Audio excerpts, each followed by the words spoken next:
শিক্ষার্থীবৃন্দ, তোমাদের সকলকে স্বাগত জানাচ্ছি 2022 সালের এইচএসসি পরীক্ষার্থীদের জন্য প্রণীত অ্যাসাইনমেন্ট কার্যক্রমের পদার্থবিজ্ঞানের জন্য নির্ধারিত প্রথম সপ্তাহের জন্য যে অ্যাসাইনমেন্ট তার উত্তরের ক্লাসে। তোমরা সবাই জানো যে কোভিড পরবর্তী পরিস্থিতিতে মাধ্যমিক ও উচ্চ শিক্ষা অধিদপ্তর কর্তৃক 2022 সালে যে সকল শিক্ষার্থীরা এইচএসসি পরীক্ষায় অংশ নেবে তাদের জন্য অ্যাসাইনমেন্ট কার্যক্রম 2021 প্রণীত হয়েছে এবং পদার্থবিজ্ঞানের জন্য প্রথম সপ্তাহের যে অ্যাসাইনমেন্টটি নির্ধারণ করা হয়েছে সেই অ্যাসাইনমেন্টের প্রশ্ন আমরা এখানে দেখব এবং এই প্রশ্নটি সলিউশন করার চেষ্টা করব। দেখো, এখানে অ্যাসাইনমেন্ট নম্বর 1 বলা হয়েছে, অ্যাসাইনমেন্ট নম্বর 1, ঠিক আছে। এখানে একটা ফিগার দেওয়া হয়েছে, ফিগার 1, আর এখানে দুটো উদ্দীপক দেওয়া হয়েছে, একটা উদ্দীপক ফিগার 1 কে কেন্দ্র করে আর একটা উদ্দীপক একটা ক্রিকেট বলকে কেন্দ্র করে। তো চলো আমরা এই উদ্দীপকের আলোকে যেসব প্রশ্নগুলো দেওয়া আছে সেই প্রশ্নগুলোর একটা নমুনা উত্তর দেখে আসি এবং এই প্রশ্নগুলো যেভাবে উত্তর আমরা নমুনা উত্তর সলভ করব সেই সলভ অনুযায়ী তোমরা তোমাদের যে অ্যাসাইনমেন্ট জমা দিতে বলা হয়েছে সেই অনুযায়ী এটা জমা দেওয়ার চেষ্টা করবা। তাহলে চলো যাক, প্রথমে 1 নম্বর প্রশ্নে যেটা বলা আছে সেটা বলছে যে তুমি 20 মিটার পার সেকেন্ড বেগে একদম খাড়াভাবে একটি 400 গ্রাম ভরের ক্রিকেট বলকে উপরের দিকে ছুঁড়ে মেরেছো। তাহলে কি হচ্ছে, তুমি 20 মিটার পার সেকেন্ড বেগে, এখানে কত 20 মিটার পার সেকেন্ড বেগে কি করেছো, m সমান সমান কত 400 গ্রাম। আচ্ছা, আর এখানে যদি আমরা ভি নট বা ইউ সমান সমান বলি সেটা হচ্ছে কত 20 মিটার পার সেকেন্ড বেগে কি করেছো, খাড়া উপরের দিকে ছুঁড়ে মেরেছো। এখন কি ইনফরমেশন দেওয়া আছে এখানে দেখো, এই যে বলটাকে ছুঁড়ে মেরেছো বলটার বেগ এর সাথে সময়ের যে লেখচিত্র বা বেগ বনাম সময়ের লেখচিত্র তৈরি করতে বলা হয়েছে। তো চলো যাই, এখানে কি কি ইনফরমেশন আছে দেখে আসি আমরা। বলটির আদি বেগ কত, ইউ সমান বা ভি নট সমান এখানে দেওয়া আছে 20 মিটার পার সেকেন্ড। আচ্ছা, বলটিকে আমরা কি করেছি, খাড়া উপরের দিকে নিক্ষেপ করেছি। তাহলে এখান থেকে দেখো বলটিকে যদি আমরা খাড়া উপরের দিকে নিক্ষেপ করি তাহলে কি হয়েছে দেখো, সর্বোচ্চ উচ্চতায় বলটি পৌঁছে গিয়েছে। সর্বোচ্চ উচ্চতায় যখন বলটি পৌঁছেছে তখন তার বেগ কত হয়েছে আমরা জানি, সর্বোচ্চ উচ্চতায় এই বলটার বেগ হয়ে গেছে 0। এখন দেখো, এই যে এই খাড়া উপরের দিকে এই রাস্তাটুকু যেতে এই বলটার যদি টি সেকেন্ড সময় লাগে তাহলে আমরা লিখতে পারি কি, দেখো ভি সমান সমান ইউ মাইনাস জি টি, ওকে, বা ভি সমান সমান ভি নট মাইনাস জি টি। কেন এখানে আমরা জি কে মাইনাস ধরেছি, কি কারণের জন্য, দেখো এটা অভিকর্ষ বলের বিরুদ্ধে কাজ করার জন্য কি হয়েছে, জি মাইনাস হয়েছে। এখন আমরা এখানে ভি এর মান কত দেওয়া আছে, দেখো ভি এর মান হচ্ছে 20 meter per second, V naught এর মান, আর ভি এর মান কত দেওয়া আছে, সর্বোচ্চ উচ্চতায় বেগ কত 0, তাহলে সর্বোচ্চ উচ্চতায় বেগ হলো 0। ভি নট মানে আদি বেগ বা ইউ এর মান যেটা, সেটার মান হচ্ছে কত 20, জি এর মান হচ্ছে 9.8। এখানে আমরা টি এর মানটা যদি এখন বের করতে চাই তাহলে টি এর মানটা কত পাবো দেখি, টি এর মানটা আমরা পেলাম 2.04 সেকেন্ড। তাহলে একটা জিনিস খেয়াল করে দেখো, এখানে তুমি 400 গ্রাম ভরে ক্রিকেট বলটাকে কি করেছিল, খাড়া উপরের দিকে ছুঁড়ে মেরেছে। তাহলে খাড়া উপরের দিকে যখন ছুঁড়ে মারা হয়েছে, উপর থেকে বলটা এখন কি করবে, নিচের দিকে পড়বে। তাহলে যদি বস্তুটা পুনরায় ভূমিতে পড়ে কত সেকেন্ড সময় লাগবে, এই যে উঠতে সময় লেগেছিল 2.04 সেকেন্ড, তাহলে এটা 2.04 সেকেন্ড সময় লাগবে পড়তে। তাহলে ওই মুহূর্তে বেগ কত হবে, 20 মিটার পার সেকেন্ড। তাহলে বস্তুটি কি হবে দেখো, প্রথম অবস্থায় কি হয়েছিল, সমমন্দনে চলেছিল। তার মানে এখানে আমরা যখন t সমান সমান 0 সময় বলেছিলাম, v নট সমান সমান কত বলেছি দেখো, 20 meter per second, 20 meter per second দিয়ে খাড়া উপরের দিকে উঠেছিল, মানে মন্দন হয়েছিল। তারপরে সর্বোচ্চ উচ্চতায় পৌঁছায় বেগ কত হয়েছিল, 0 হয়েছিল। সর্বোচ্চ উচ্চতায় পৌঁছাতে সময় লেগেছিল 2.04 সেকেন্ড। এখন সর্বোচ্চ উচ্চতায় থেকে যদি আবার কি করবে, এখন বস্তুটি নিচের দিকে আসবে। নিচের দিকে আসলে কি হবে, আবার সমত্বরণে আসবে বস্তুটা। সমত্বরণে কতটুকু সময় আসবে, 2.04 সেকেন্ড। বেগ কত হবে, 20 মিটার পার সেকেন্ড। তাহলে আমরা জানি সমত্বরণ অথবা সমমন্দনের ক্ষেত্রে বেগ বনাম সময় লেখচিত্র কি, একটা সরল রেখা বা স্ট্রেট লাইন। তো চলো এই ইনফরমেশন গুলোকে যদি আমরা কাজে লাগাই তাহলে কিভাবে কি করতে পারি। দেখো, যখন 0 বা t সমান 0 তখন বস্তুটার আদিবেগ কত, 20 মিটার পার সেকেন্ড। এরপরে দেখো বস্তুটা সর্বোচ্চ উচ্চতায় পৌঁছাতে সময় নিয়েছিল কতটুকু, 2.04 সেকেন্ড। তাহলে যখন t এর মান 2.0 সেকেন্ড, সর্বোচ্চ উচ্চতায় বেগ কত, 0। এবার বস্তুটা আবার কি করলো, সমত্বরণের নিচে নামলো। তাহলে সমত্বরণের নিচে নামতে সময় লেগেছে, এর সাথে আরো 2.04 সেকেন্ড যোগ করব, তাহলে টোটাল হয়ে গেল 4.08 সেকেন্ড। এই সময় বেগ কত হয়েছিল, সর্বোচ্চ বেগ হয়েছিল। তাহলে সর্বোচ্চ বেগ মানে যে আদি বেগটা নিয়ে সে কি করেছিল, ছুড়ে মারা হয়েছিল। তাহলে এখানে কত হবে, 20 মিটার পার সেকেন্ড। তো এটাকেই যদি আমরা গ্রাফে প্লট করাই, একটা পাবো আমরা কি, সমত্বরণ, আর একটা পাবো সমমন্দন। তো প্রথমে দেখো এই যে 0, এই 0 সময় কত বেগ, 20 মিটার পার সেকেন্ড। এই 20 মিটার পার সেকেন্ডে কি হয়েছে দেখো, মন্দন হয়েছে।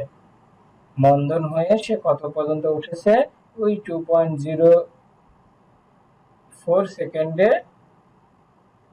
তার বেগ হয়েছে কত দেখো, 0।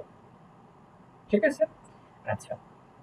এরপরে আস্তে আস্তে কি হয়েছে, আবার বস্তুটা উপর থেকে নিচে নেমেছে, তার মানে কি সমত্বরণ হয়েছে। এখন দেখো কতটুকু সময় লেগেছে, ওই যে আরো 2.04 সেকেন্ড। তাহলে এখান থেকে আরো 2.04 সেকেন্ড দিলে 2 সেকেন্ড আর 2 সেকেন্ড 4 সেকেন্ড, এই যে 4 সেকেন্ড, 4 সেকেন্ডে এই যে 4 সেকেন্ড, এই 4 সেকেন্ডে বেগ কত হয়েছে দেখো, ওই 20 মিটার পার সেকেন্ড। তাহলে একটা আমরা সমত্বরণ পেলাম, ত্বরণ, আর একটা কি পেয়েছি, সমমন্দন। ঠিক আছে, ক নম্বর প্রশ্নের আনসার আশা করি সবাই ক্লিয়ার হয়েছে। এরপরে আসি আমরা, বলছি যে গতিপথের সর্বোচ্চ বিন্দুতে বলটির বেগ কত। তাহলে আমরা এটা কিভাবে বের করতে পারি, দুটা উপায় বের করতে পারি আমরা। দেখো, গতিপথের সর্বোচ্চ বিন্দু, তাহলে গতিপথের সর্বোচ্চ বিন্দুতে আমরা কি বলছি দেখো, এইচ ম্যাক্সিমাম। তাহলে এইচ ম্যাক্সিমাম সমান কত হবে, ইউ স্কয়ার ভাগ 2g। ইউ সমান কত, আদিবেগ 20 স্কয়ার, আর জি সমান কত, 2 ইন্টু 9.8 সমান সমান কত হলো, 20.408 মিটার। ওকে, আচ্ছা। তাহলে আমরা এখন কি লিখতে পারি, ভি স্কয়ার সমান সমান গতি সমীকরণ কত, এ স্কয়ার মাইনাস 2জি এইচ। তাহলে এটা কি, এইচ ম্যাক্স। তাহলে এখানে ভি সমান কি হবে, root over a square minus 2জি H max. তাহলে ইউ স্কয়ারের মান কত, 20 স্কয়ার বিয়োগ 2 ইন্টু জি এর মান কত, 9.8 গুণ এইচ এর মান কত বেরোলো, এখানে দেখো 20.408 বা এইচ ম্যাক্সিমাম। এটা যদি আমরা এখন ক্যালকুলেশন করি তাহলে এখানে দেখো রুট ওভার কত হবে 400 বিয়োগ 400 সমান 0। তাহলে সর্বোচ্চ বিন্দুতে বেগ কত হবে 0 হবে। তো এটা যদি আমরা ডেফিনিশন আকারে লিখি তাহলে কিভাবে লিখতে পারি দেখো, যে খাড়া উপরের দিকে নিক্ষিপ্ত বস্তুর সর্বোচ্চ উচ্চতায় কি হবে বেগ 0 হবে। কি কারণের জন্য? অভিকর্ষ ত্বরণ সর্বদা কোন দিকে কাজ করবে? নিচের দিকে কাজ করবে। তাহলে নিচের দিকে যদি কাজ করে তাহলে কি হবে? ত্বরণ একটা ভেক্টর রাশি, তাহলে এই ক্ষেত্রে কি হচ্ছে? গতিপথের বিপরীত দিকে হচ্ছে। গতিপথের বিপরীত দিকের কারণের জন্য এটাকে আমরা ত্বরণ না বলে তখন আরেক নামে ডাকবো, তার নাম হচ্ছে কি মন্দন। মন্দনের অর্থ হচ্ছে কি বেগ কি হবে? বৃদ্ধি না পেয়ে হ্রাস পেতে থাকবে। এই সময় কি হবে? এক সময় বেগ হ্রাস পেতে পেতে শূন্য হয়ে যাবে। এই যে শূন্য যখন হবে তখন বস্তুটা কি হবে? এইচ ম্যাক্স বা সর্বোচ্চ উচ্চতায় থাকবে। অর্থাৎ বলটি যখন এইচ ম্যাক্সিমামে পৌঁছায় যাবে তখন তার বেগ ভি সমান সমান কি হয়ে যাবে? 0 হয়ে যাবে। এর পরেই কি করবে বস্তুটা? অভিকর্ষ বলের প্রভাবে নিচের দিকে নামতে থাকবে। তাহলে গতিপথের সর্বোচ্চ বিন্দুতে বস্তুটার কি হলো? বেগ কি হবে? 0 হবে। তাহলে এখন সর্বোচ্চ উচ্চতা যদি আমরা এইচ ধরি তাহলে এখান থেকে আমরা কি বের করতে পারবো? দেখো এইচ এর মান আমরা বের করতে নিয়ে গতিপথের সর্বোচ্চ বিন্দুতে কিসের মান বের করতে পারবো? ভি এর মান 0। আচ্ছা, এরপরে যাই আমরা, বলছে যে ওই বিন্দুতে ত্বরণ বের করতে বলেছে।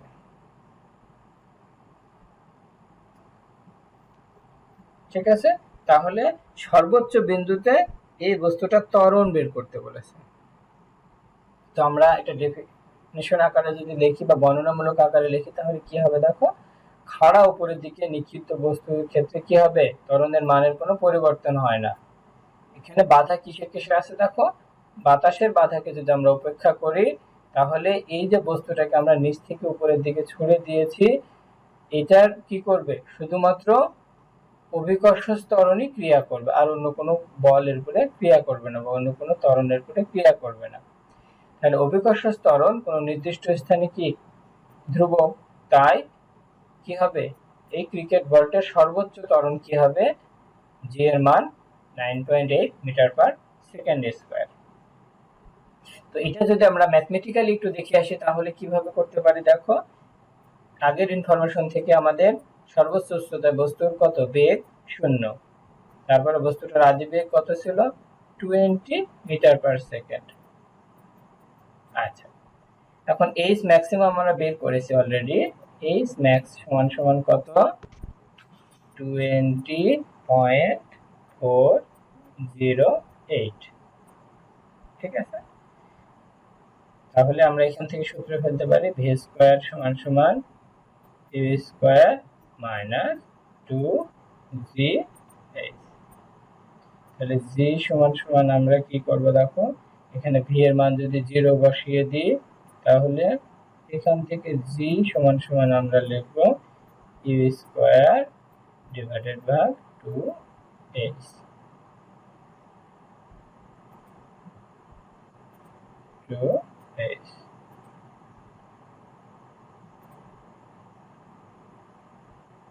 ঠিক আছে, আচ্ছা তাহলে ইউ স্কয়ারের মান কত? 20 স্কয়ার, আর 2 ইনটু h এর মান কত? h এর মান হচ্ছে 20.408। তাহলে এখান থেকে আমরা ক্যালকুলেশন করি g সমান কত দাঁড়াবে? 9.8 মিটার পার সেকেন্ড স্কয়ার। তাহলে গ নাম্বারের आंसर আমরা পেয়ে গেলাম। এরপরে যাই আমরা ঘ নম্বরের আনসারে।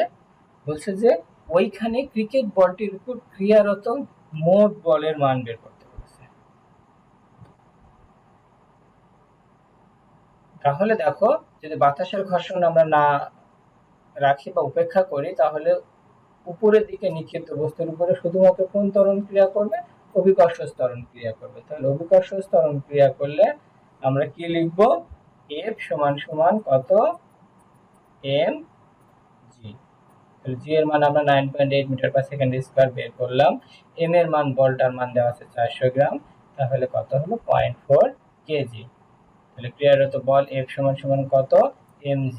মান যদি আমরা বসিয়ে দিই তাহলে কত পাবো দেখো, m এর মান 0.4 কেজি ইনটু g এর মান 9.8 মিটার পার সেকেন্ড স্কয়ার, তাহলে 3.92 KG meter per second square পেলাম। এখান থেকে আমরা কি বলবো, এত নিউটন, তাহলে 3.92 নিউটন। চলো এবার অঙ্গ নাম্বার বা ফিগার 1 দেখে আসি। বলছে যে 1.5 কেজি ভরটি একটা টেবিলের উপরে স্থির অবস্থায় আছে। এই যে টেবিলের উপরে স্থির অবস্থায় আছে। 2 কেজি ভরের, এই হচ্ছে 2 কেজি ভরের আরেকটি ভর একটি অসম্প্রসারণশীল সুতা দিয়ে ঝুলিয়ে দেওয়া হয়েছে। টেবিল এবং এই 1.5 কেজি ভরের মাঝে ঘর্ষণ গুণাঙ্ক 0.2 হলে ভরদ্বয়ের ত্বরণ কত বের করতে বলেছে। দেখো 1 নম্বর প্রশ্নে সাথে একটা অতিরিক্ত জুড়ে দেওয়া আছে, সেটা কি, সুতাটি অসম্প্রসারণশীল না হলে তোমার উত্তরের কি পরিবর্তন হবে। চলো আমরা অঙ্গর 1 নম্বর প্রশ্ন সলিউশন করে আসি। ভরদ্বয়ের ত্বরণ বের করতে বলেছে। তো ত্বরণ বের করতে বলেছে, কি ইনফরমেশন দেওয়া আছে আমাদেরকে দেখো। এই যে 1.5 কেজি ভরের যে বস্তুটা, তার ঘর্ষণ গুণাঙ্ক দেওয়া আছে কত, 0.2। তাহলে ধরলাম সুতার টান কত, টি, আর উভয়ের ত্বরণ কত, এ। তাহলে প্রথম বস্তুর ক্ষেত্রে কি কি আছে দেখি আমরা। প্রথম বস্তুর ক্ষেত্রে দেখো টান একদিকে, তাহলে টি মাইনাস এফ বিপরীত দিকে। তাহলে এফ সমান সমান আমরা এখানে কত লিখতে পারি, এই যে ঘর্ষণ গুণাঙ্ক 0.2 ইনটু টি সমান সমান কি হবে দেখো, m1 into a, m1 into a. তো এখান থেকে আমরা টি সমান সমান একটা ইকুয়েশন পেলাম, 1.5 a ডিভাইডেড বাই 0.8 টি। 1 নম্বর সমীকরণ দিলাম আমরা। এরপরে দ্বিতীয় বস্তুর ক্ষেত্রে দেখি আমরা, দেখো ডিরেকশন গুলো কোন দিকে কোন দিকে, m2g টি একদিকে, দেখো টি টান কোন দিকে, বিপরীত দিকে। তাহলে m2g মাইনাস টি সমান সমান দেখো m2a এর ত্বরণ কোন দিকে, একই দিকে। তাহলে m2g আর m2a প্লাস শুধুমাত্র মাইনাস কোনটা, টি। এরপরে এখানে আমরা m2 মান কত দেখো, 2 কেজি, তাহলে এখানে 2 বসিয়েছি ইনটু জি হচ্ছে 9.8 মাইনাস এই টি এর মানটা আমরা এখান থেকে নিয়ে আসলাম 1.5 a ডিভাইডেড বাই 0.8 সমান সমান কত, m2 এর মান হচ্ছে 2 ইনটু a। আচ্ছা, তাহলে এখান থেকে আমরা যদি a এর মানটা ক্যালকুলেশন করে বের করি, তাহলে a দাঁড়ালো 5.058 মিটার পার সেকেন্ড স্কয়ার। তাহলে ভরদ্বয়ের ত্বরণ পেয়েছি আমরা কি কত, 5.058 মিটার পার সেকেন্ড স্কয়ার। তাহলে এটার প্রথম অংশের आंसर আমরা বের করে ফেললাম। এরপরে বলেছে যে সুতাটি অসম্প্রসারণশীল না হলে, তার মানে কি, সুতাটিকে টেনে আর লম্বা করা যাবে না। তাহলে 2 কেজি ভরের বস্তুর প্রভাবে কি হবে দেখো, যে ওজনের প্রভাবে টেবিলের উপরে অবস্থিত বস্তুটি গতিশীল হবে। এই যে 2 কেজি ভর ঝুলিয়ে দেওয়ার কারণে কি হবে, এই 1.5 কেজি ভরের বস্তুটা গতিশীল হবে। তাহলে কেবলমাত্র টেবিল এবং বস্তুর মধ্যকার ঘর্ষণ বলই কিসে এখানে বাধা প্রদান করবে। আচ্ছা, এখন সুতাটা যদি অসম্প্রসারণশীল হয় তাহলে কি হবে, আর সম্প্রসারণশীল হলে কি হবে। দেখো সুতাটি যদি সম্প্রসারণশীল হয় তাহলে কি হবে, কিছু বল এই সুতাটাকে সম্প্রসারণ করতে ব্যয় হয়ে যাবে। আর অসম্প্রসারণশীল হলে কি হবে, এর পিছনে আর কোনো বল ব্যয় হবে না। তাহলে সুতাটি যদি অসম্প্রসারণশীল না হয়ে সম্প্রসারণশীল হতো, তাহলে এই যে ত্বরণ, এই ত্বরণ কি হতো, কম হয়ে যেত। তাহলে আমরা ফাইনালি লিখব যে সুতাটি অসম্প্রসারণশীল না হলে, অর্থাৎ সম্প্রসারণশীল হলে ভরদ্বয়ে ত্বরণের মান কি পাওয়া যেত? তুলনামূলকভাবে কম পাওয়া যেত। কেন? ওই যে এই সুতাটাকে সম্প্রসারণ করতে গিয়ে কি হতো, কিছুটা বল ব্যয় করতে হতো। তারপরের প্রশ্ন আসি আমরা, এই সুতার টান বের করতে বলেছে। তাহলে সুতার টান কি আমরা বের করতে পারি আগের ইকুয়েশন থেকে, t = 1.5 into a divided by 0.8। তাহলে a এর মানটা আমরা অলরেডি আগের সমীকরণে বের করেছি 5.058 মিটার পার সেকেন্ড স্কয়ার। তাহলে a এর মান যদি বসিয়ে দিই তাহলে t = 1.5 ইনটু 5.08, তাহলে t এর মান হচ্ছে কত, 9.484 নিউটন।